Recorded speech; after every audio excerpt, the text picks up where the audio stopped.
Olá pessoal, estamos começando mais um Conexão Escolar e hoje vamos falar sobre boxe. E a partir de agora você está comigo, Pedro Paulo, professor de Educação Física. Bem, falar de boxe é pensar na luta antes mesmo da ideia que temos hoje. O boxe ele surgiu no Egito há 3.000 anos antes de Cristo e logo em seguida foi colocado em prática na Grécia. O boxe vem da palavra em inglês, do verbo to box, que quer dizer bater, ou pugilismo, bater com os punhos, expressão utilizada na Inglaterra entre 1000 e 1850 anos, tanto para defesa quanto para ataque. As regras do boxe. O objetivo do pugilista, eles lutam entre si, em um ringue, e cada um tenta superar o seu adversário no tempo limitado, visando nocauteá-lo ou marcar pontos. Claro, quem bate mais, acerta com mais objetividade, vai estar marcando mais pontos. As condições de vitórias são as seguintes, daqui a pouco eu vou até ampliar. Por nocaute, que é marcada aí pelo KO, a margem de pontos, desistência, decisão do árbitro central, e a desclassificação. O boxe olímpico é dividido em 13 categorias de peso. O mosca ligeiro, mosca, galo, o ligeiro, meio médio ligeiro. Todos esses, nesses pesos aí que você está vendo na tela. Meio médio, médio, meio pesado, pesado e super pesado. Esses são os masculinos. Então, pelo seu peso, você já tem uma noção em qual categoria você vai estar. E o feminino, mosca, meio médio ligeiro e meio pesado. Equipamentos, e aí no geral. A coquilha, que é um protetor genital. Luvas, nas cores vermelha e azul, camisetas, também nas cores vermelha e azul, protetor facial, alguns chamam até de capacete, mas o nome correto é protetor facial, protetor bucal, bandagem, fica entre a mão e a luva para proteger justamente a mão, calção nas cores azul e vermelho, e um sapato especial adequado à luta do boxe. E agora, um grande detalhe interessante. No boxe profissional e o boxe olímpico, que alguns gostam de chamar de amador, eu particularmente não gosto desse termo, o profissional ele é utilizado com as suas mesmas regras do boxe olímpico, algumas pequenas adaptações, tá? Porém, não é obrigado usar o capacete ou o protetor da cabeça, e também a questão do uso da camiseta. Vale salientar que no boxe olímpico é obrigatório o uso da camiseta vermelha ou azul e o short correspondente, bem como as luvas. No golpe olímpico, ele tem que se encaixar bem essa entrada, esse movimento, tá? Então, o equipamento, vejamos aí na tela, o profissional, sem a camisa, o olímpico com a camisa, o protetor facial aí, a luva. Os dois acessórios são específicos do boxe olímpico, o protetor de cabeça e a camiseta. E o golpe mais encaixado possível. Então, esse golpe é o que é contabilizado no boxe olímpico para definir a pontuação. Não adianta bater de qualquer jeito, tem que encaixar. Se encaixar esse golpe, vale. Lembrando que o golpe deve ser realizado apenas com as mãos, tá? Se utilizar qualquer outro tipo de parte do corpo ou bater em outra parte do corpo, daqui a pouco você vai ver o que aqui resulta. Ringue. Fecha aí na tela, por favor, diretor. Cada lado do quadrado mede 6,10 metros, ou seja, 6 metros e 10 centímetros. Altura, 1,22 m de nível do chão até o ponto mais alto. São 3 escadas, 2 para os boxeadores, que vai ficar no corner azul, e uma outra no corner vermelho. e essa outra aí, a branca, para os médicos, pessoal de assistência e apoio. 4 cordas elásticas, que vai estar envolvendo todo esse ringue, cada uma com no máximo 5 centímetros, que envolve o ringue. O material deve ser uma corda macia, elástica, atadas em cada lado por 2 tirantes de 4 centímetros de largura. Veja que ele gira o ringue e depois se prende a um poste que está lá atrás. 4 postes nos cantos de cada ringue, revestidos de material macio para evitar que o boxeador se machuque durante a luta. A plataforma é revestida com materiais macios, como borracha, e tem espessura máxima de 2 centímetros, coberta por lona estendida e presa, que também avançam 60 centímetros além da corda. É uma margem de segurança caso precise o lutador na hora passar, ou alguém ficar em pé, o cinegrafista lá filmar, né, essa luta, então tem essa margem aí de segurança. Arbitragem. A arbitragem, observe aonde ela está localizada. Na tela para você. Então aí, juiz no chão, abaixo, distribuídos em vários locais do ringue. Um árbitro central. Um vai estar controlando aí, ó, o combate, né? Um árbitro dirige o combate. 5 juízes registram os golpes. Cada juiz soma os golpes atribuídos a cada lutador. Os totais mais baixos e os mais altos são descartados e os 3 outros são somados. Então volta aqui para mim. É igual para você que gosta de acompanhar carnaval. 5 juízes, o mais alto, o mais baixo, nota que foi dada, é desconsiderado e os 3 é que estão valendo. Tá? O gongo é esse sino que vai sinalizar o fim ou início da luta, né? O pugilista disputam 3 assaltos, ou chamados rounds, de 3 minutos. As mulheres, 4 assaltos de 2 minutos. Há um intervalo de 5 minutos entre cada assalto. O gongo, essa campainha, anuncia o início e o fim de cada assalto. Preste atenção bem nessa imagem, tá? Veja aonde está o treinador, as escadas nas extremidades, o pessoal de apoio, os médicos, né? E a posição desse juiz durante o combate. Olha aí. Agora vamos para o fim de cada assalto. Os pugilistas voltam para o seu canto, chamado corner. O enfermeiro e o treinador podem subir no ringue e dar aquela assistência para ver se está machucado, até que ponto o nível desse machucado, né? Se afetou a visão, se cortou, precisa fazer algum ponto de imediato, enfim, todo o procedimento médico de enfermagem ali no lutador. Fim do combate. O nocaute, quando o adversário permanece no chão por 10 segundos contados pelo árbitro. Então ele começa a contar 1, 2, 3, 4, até chegar a 10. E depois, nocaute, se o cara ficar ali desmaiado, deitado, não conseguir se levantar. O fim do combate também pode ser considerado uma segunda situação, decisão do árbitro. Por decisão do árbitro é quando ele avalia um dos pugilistas não tem mais condições de continuar a luta. Voltando para mim, ele começou a bater um no outro, viu uma grande discrepância de um lado para o outro. E aí, ele chegou e disse, olha, esse cara não tem condições mais de acabar. Para não apanhar mais, encerra a luta. Se a gente fosse pensar isso no futebol, aquele 7-1 não existiria mais, né? Já cortava ali. Agora, outra situação. Fim do combate. Porque, por pontos, teve a luta, né? E aí quem marcou mais pontos, ele chegou dentro daquele período de tempo, venceu e ele está indicando então.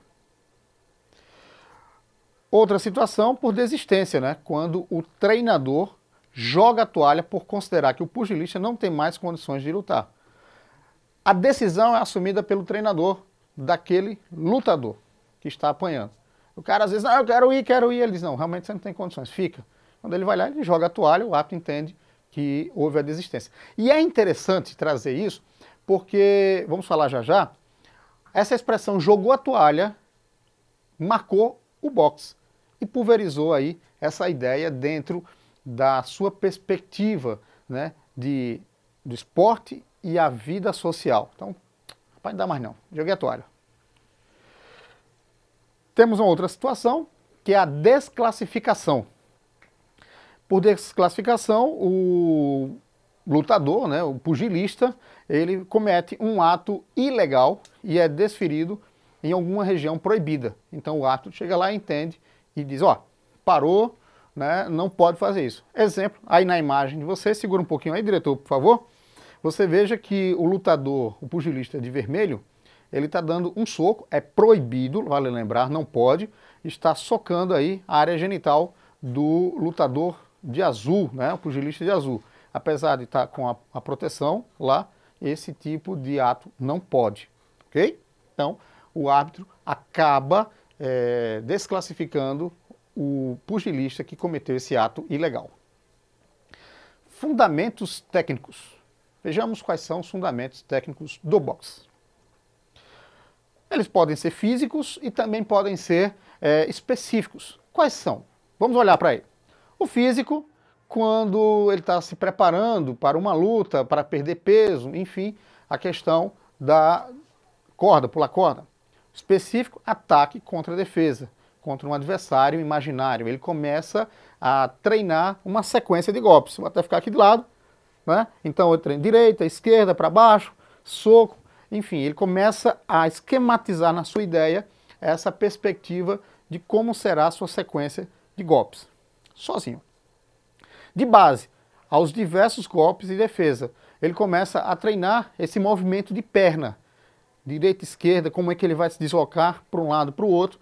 E aí a imagem também embaixo mostra os pezinhos, né, dos pugilistas na sua situação, onde ele começa na guarda, como você está vendo na imagem, de vermelho, é onde ele está se preparando, a mão direita à frente, a esquerda um pouco atrás.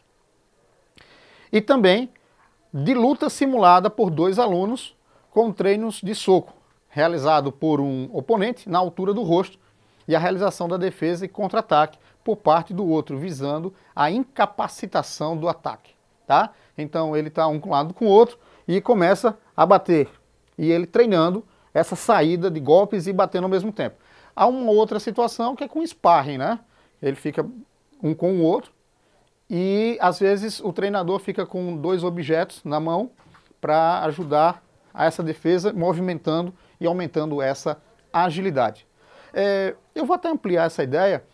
Vale dizer que o boxe ele esticou tanto que se tornou hoje na academia não só uma luta, mas também uma forma de ter a qualidade de vida. Por exemplo, a aerobox, misturando a modalidade aeróbica com o boxe. Vale também tanto para os homens como para as mulheres. É muito emocionante. Se você tiver a oportunidade, vá para uma academia fazer esse tipo de aula. O que envolveu o boxe é legal mesmo, viu? E aí você está vendo, né, nessa luta simulada, um azul contra o vermelho em um ringue para a luta. Agora vamos para os ataques. Os ataques são divididos. Olha aí, ó, direto, que é bem da direita, ó. Ele, direita, batendo. Protegido e bate. Gancho, o nome já está dizendo, é um gancho. Vou ficar aqui de lado de frente. Então está aqui, ó, protegido na sua base. E ele, ó, bate de gancho. De lado aqui, ele está dando esse gancho. Uppercut, ou conhecido como up. Aquele golpe em que ele está aqui embaixo e vem só socando de lado. Aqui, ó. Muitas vezes utilizado na esquerda, tá? A esquiva. A esquiva é o ato de se sair do combate. O cara está batendo, ele veio, ele baixou para um lado, baixa para o outro. Então vou fazer aqui de lado, ó. Veio a batida para um lado, para o outro. Sai. E essa movimentação de frente e trás, tá? A esquiva. Parada. É uma defesa. Mas ele está aqui na defesa e ele tenta tirar esse golpe para um lado e para o outro, tentando impedir essa passagem. Na hora que o murro, o soco vem, ele tira, abre um espaço, porque ele está se distraindo na defesa, ele soca do outro lado. Outra defesa também é o bloqueio, tá? O cara tá batendo aqui, ele fecha. Utilizando a esquiva, pode fazer isso também. Então, na posição de lado, ele está se protegendo nesse momento do bloqueio. Golpes ilegais, ou seja, proibido. Os golpes por parte interna da mão ou do antebraço. Então, vamos lá. Tá aqui de frente com o boxeador, ele tá batendo. Até aí, beleza. Aí, de repente, o cara veio, utilizou o cotovelo aqui, ó. Isso é proibido, isso é ilegal. Ele chegou e tá batendo aqui. Aí ele protegeu. Aí, para tentar se defender, veio aquela mãozada na lateral, né? Então, tentando com o punho fechado, batendo no rosto, a lateral aqui, isso não pode. Ou o antebraço, batendo aqui, certo? Também não pode. Só pode com o punho. Outro golpe ilegal, falamos agora há pouco. A luta está acontecendo aqui em cima e o cara, por alguma razão, dá embaixo, na altura ali do testículo, né? Nas partes íntimas, ou no popular, Países Baixos. Então isso não pode. Então, nessa imagem aí você observa que o lutador de azul, né, socou o lutador de vermelho. Então, golpe ilegal. E a sinalização é essa daí. É proibido, hein? Outro golpe ilegal, por trás da cabeça. A luta está acontecendo aqui quando o cara se esquivou, ele desceu a mão na altura da cervical, tá? Então tá de frente, bateu, quando o cara se esquivou, ele socou. Então vale salientar que nesse momento em que ele baixou, o cara socou ali na altura da cervical. Essa região da cervical, ela é muito sensível, basta simplesmente deslocar ali os ossos nessa região da coluna, que você pode ficar tetraplégico. Então, não se pode ter aí essa pancada nessa região. Golpes baixos também, ilegais, são nos rins, aí na lateral do quadril, tá? Então o cara acertou na lateral, isso não pode. Então, de novo, bateu na lateral, isso não pode acertar nos rins. E cabeçadas, né? Muito comum no futebol, tá, mas no boxe não pode dar essa cabeçada. A modalidade no Brasil. No início do século XX, o boxe era praticamente desconhecido no Brasil. Poucos imigrantes vieram para treinar e aos poucos isso começou a desenvolver. Foram eles, os alemães e os italianos, localizados lá no Rio Grande do Sul e em São Paulo. Na década de 50, o grande momento do boxe brasileiro aconteceu com Éder Joffre, que participou dos Jogos de Melbourne, lá na Austrália, em 1956, o que fez despontar o boxe profissional, apesar de não trazer nenhuma medalha olímpica. Volta para mim, por favor. Vale lembrar, diretor, e aí você que está estudando, né? Pesquisa a vida de Éder Joffre, esse lutador brasileiro que fez história no boxe e abriu aí o leque do Brasil, né, nessa modalidade. Outro na década de 1980 que fez muito sucesso, um abraço aqui também para ele, o nosso amigo Adriano, ele que acompanhou muitas lutas de Maguila, né, foi o cara que abriu pela primeira vez aí a perspectiva, né, da luta em TV aberta. Aqui no Brasil o pessoal assistia pela TV Bandeirantes, exibidas as lutas à noite, na época ainda de Luciano do Vale e tal, né? Então, na década de 80, o nosso amigo Adriano só vivia assistindo lá as lutas de Maguila. E na década de 90, aí já pegou o período do nosso cinegrafista aqui, onde assistia muito as lutas de Popó, né? Acelino Popó Freitas. Ele, na década de 90, o Popó, ele teve 40 lutas oficiais. Das 40 lutas, 38 vitórias, apenas 2 derrotas. E detalhe, 29 vitórias seguidas de KO. Não é enrolação não, era de nocaute. Então o cara chegava lá e porrada e acabava as lutas rapidinho. Né? Então o nosso cinegrafista assistia as lutas lá há muito tempo, esperando começar, quando chegava, pum, acabou. Já? Né? Essa ideia aí foi também levada um pouco para o UFC, que hoje é uma outra perspectiva midiática das lutas em rings, né? Você que gosta do como é? UFC, mas tem outro nome, dentro dessa hora me esqueci, mas enfim. Destaques olímpicos. Robson Conceição, primeiro lugar no Brasil. 3 medalhas em Londres, em 2012, lá na Inglaterra. Esquiva Falcão, segundo lugar. O outro irmão, Falcão Yamaguchi, terceiro lugar.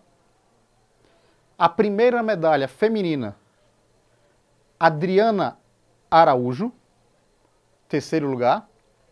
E o Servílio Oliveira, México, em 68, terceiro lugar. Aliás, essa do México foi a primeira medalha do Brasil, ele conquistou aos 19 anos de idade.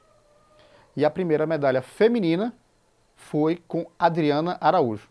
No total, são 5 medalhas, uma de cada, aliás, uma de ouro, uma de prata e 3 de bronze. O Brasil estreou no mesmo momento em que o boxe feminino entrou nas Olimpíadas, que foi lá em Londres. Então o boxe feminino estreia nos Jogos em Londres 2012. E a gente já teve a sorte de, logo na primeira participação feminina, conquistar uma medalha de bronze. E mais 2 medalhas, uma de segundo e uma de terceiro colocado, com os irmãos Falcão. O Brasil conquistou 9 medalhas em mundiais, segundo a Confederação Brasileira de Boxe, CBB Boxe, né? Porque se for só o CBB é de basquete, tá? Então é obrigado a colocar o boxe. Aqui na Paraíba, um lutador que fez bastante destaque foi o Mesquita. Mesquita, ele fez história para o boxe paraibano, né?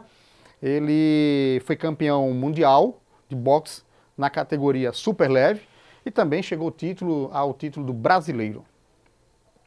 Curiosidades, então conhecido como pugilato, o boxe era conhecido como pugilato, participou pela primeira vez nos Jogos Olímpicos da Antiguidade, na 23ª edição da competição no ano de 668 anos antes de Cristo.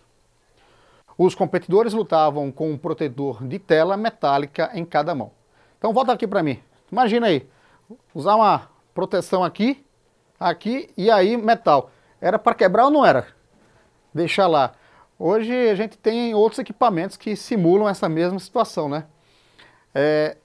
Era proibido também o mesmo fim dos Jogos, em 394 depois de Cristo.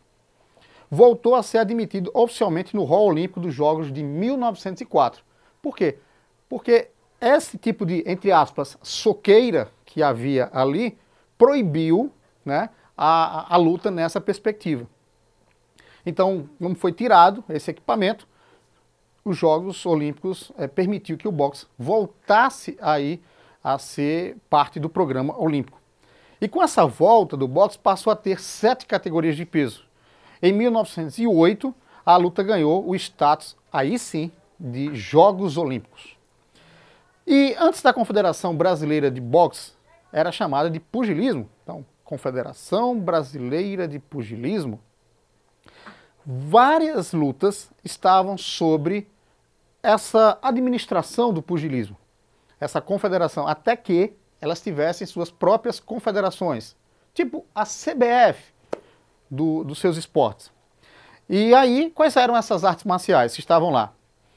Eram os esportes e combates como karatê, judô, capoeira,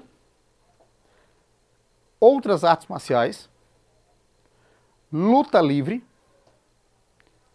e a grego-romana, que é aquela que ainda existe nas Olimpíadas, fundada entre a a briga entre a Grécia e a Roma, e usa um tipo maiô por cima.